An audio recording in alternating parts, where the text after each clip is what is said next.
এই 54 বছরের বাংলাদেশ আমরা দেখতে পাচ্ছি শুধুই প্রতিহিংসা আর প্রতিহিংসা।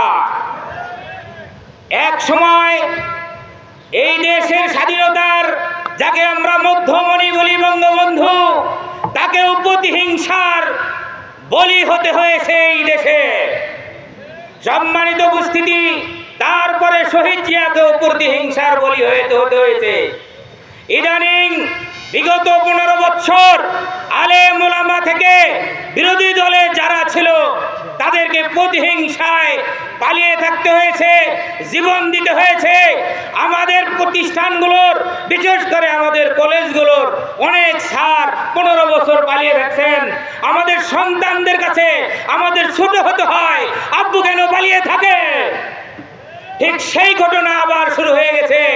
এখন আবার যারা দাপটে এই 15 বছর ছিল তারা আবার পালিয়ে আছে, তাদের সন্তানাদের কাছে কোনো জবাব দেওয়ার উপায় নাই।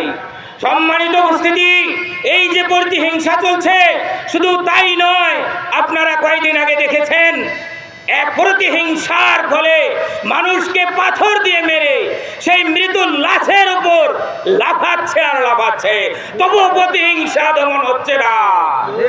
সম্মানিত উপস্থিতি, তাই নয়, চাঁদা চাইতে গিয়ে চাঁদা না পাওয়াতে ঘরের ভিতরে আমার মায়ের ইজ্জত হরণ করেছে এই প্রতিহিংসার কারণে। সুতরাং আসুন আর নয় প্রতিহিংসা। এই প্রতিহিংসা থেকে বের হতে হলে আমাদের 92% মুসলমানের রাষ্ট্রে একটাই উপায় হচ্ছে, কুরআন ও সুন্নাহর ভিত্তিতে যদি আমরা এই দেশ চালনা করি তাহলে এই প্রতিহিংসা দূর হবে। নচেত প্রতিহিংসা থেকে আমাদের বের হয়ে আসার আর কোনো উপায় নেই।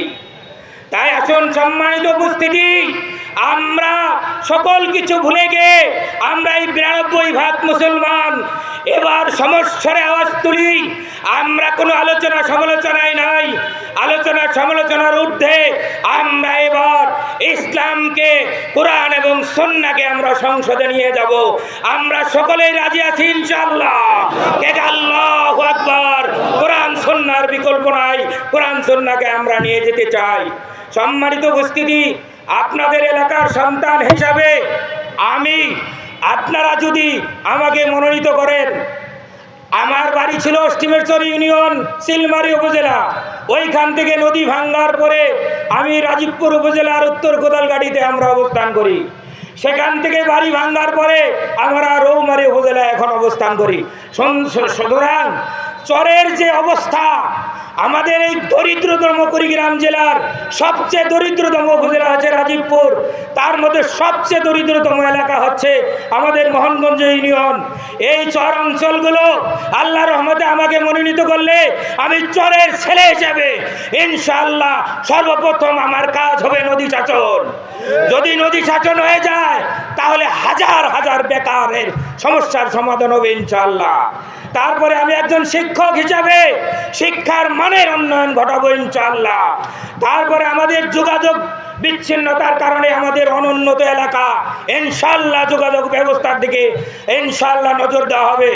সর্বোপরি এই এলাকা মাদকে ছেয়ে গেছে, ইসলামী দলকে ক্ষমতা আনলে মাদককে জিরো টলারেন্স বলা হবে ইনশাআল্লাহ। সর্বশেষ বলতে চাই, এই এলাকা হচ্ছে মুক্তাঞ্চল।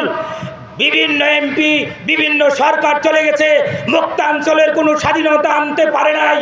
আজকে যোগাযোগের বিচ্ছিন্নতার কারণে লোক উপস্থিতিও সেরকম আমাদের হয় নাই, শুধু চর আর চর চর, নাম হচ্ছে চর রাজীবপুর। সুতরাং এই মুক্তাঞ্চলের যত প্রকার অধিকার আছে সংসদ থেকে ছিনিয়ে আনা হবে ইনশাআল্লাহ। তাই সর্বশেষ অনুরোধ করতেছি, আল্লাহর রাস্তে হাত পাকা মার্কায় একটা করে ভোট দিয়ে আমাকে জয়যুক্ত করবেন বলে অনুরোধ করছি, ভিক্ষা চাচ্ছি। কে কে রাজি আছেন হাত তুলে দেখান ইনশাআল্লাহ।